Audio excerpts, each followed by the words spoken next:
Babalik dito sa Diwata Overload Pares. Honest review to, guys. Yung pares hindi nila naubos dahil walang lasa. Yung pares hindi nila naubos dahil walang lasa.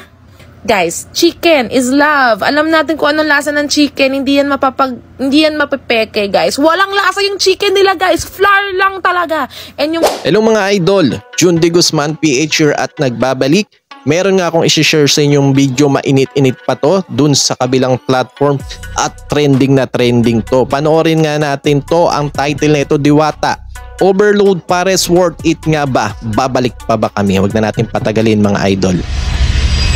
Diwata Overload Pares, pinipilahan. Tara, tignan natin kung worth it nga ba talaga.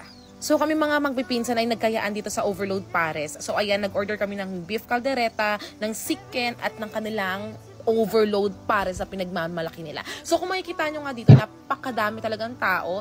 Already, 2 a.m., 3 a.m., 4 a.m. Nabot na sila ng madaling araw nga. Ayan, ang dami pang tao. Talaga na, medyo hype siya sa mga tao ngayon.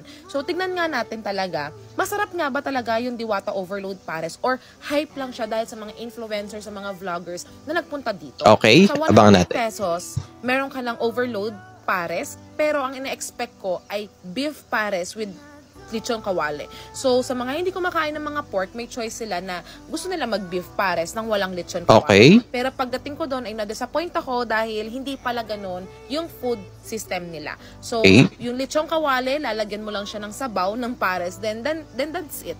So, ako, ang kinain ko doon is yung chicken dahil sobrang hype siya sa mga vloggers, sa mga influencers, sobrang pagkinagat nila, sobrang crunchy, sobrang sarap daw. Kaya talagang ako, gusto ko talaga siyang matikman para mapatunayan ko kung talagang masarap talaga yung chicken dahil guys, chicken is love.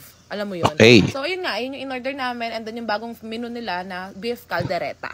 So ito na nga guys, yan. Sobrang haba ng pinila namin simula dun sa dulo hanggang nandito na kami sa kalahati para lang makakain ng overload pares ng chicken at ng kanilang beef caldereta. Pero guys, ito muna, tingnan natin yung kitchen nila. Meron, okay na din siya dahil ini-improve naman siya ni Diwata. Syempre, dapat maging hygienic siya dahil food business yung siniserve niya sa mga tao. So tama itong ginawa niya na talagang meron siyang sariling kitchen na sana i-improve pa nila. Then, ayan, yun yung mga sinaing dyan, nagsasayang sila dyan. And then, ayan, merong mga nagsiserve sa inyo ng lechon kawale. And ayan guys, yung lalaking naka-green na yan, ay guys, talagang inaway kami yan. Pero ayun na nga yung honest review namin. Hindi na kami babalik dito sa Diwata Overload Pares. Honest review to guys. Kinain ng mga pinsan ko yung pares, hindi nila naubos dahil walang lasa. Guys, chicken is love. Alam natin kung anong lasa ng chicken. Hindi yan mapepeke, guys. Walang lasa yung chicken nila, guys. Flour lang talaga.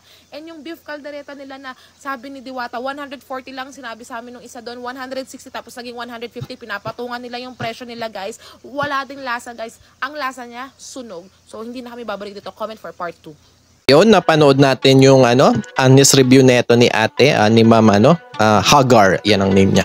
At eto nga mga mima, mga idol, kayo na ang humusga, kayo na ang magbase sa mga sinabi niya dito sa video.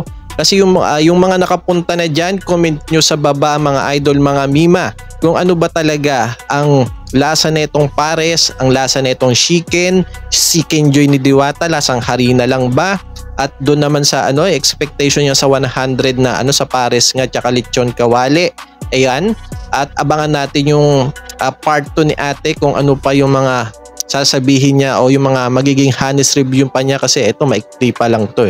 Kaya yun mga idol, Jun D. Guzman PH, pakipalo naman ako.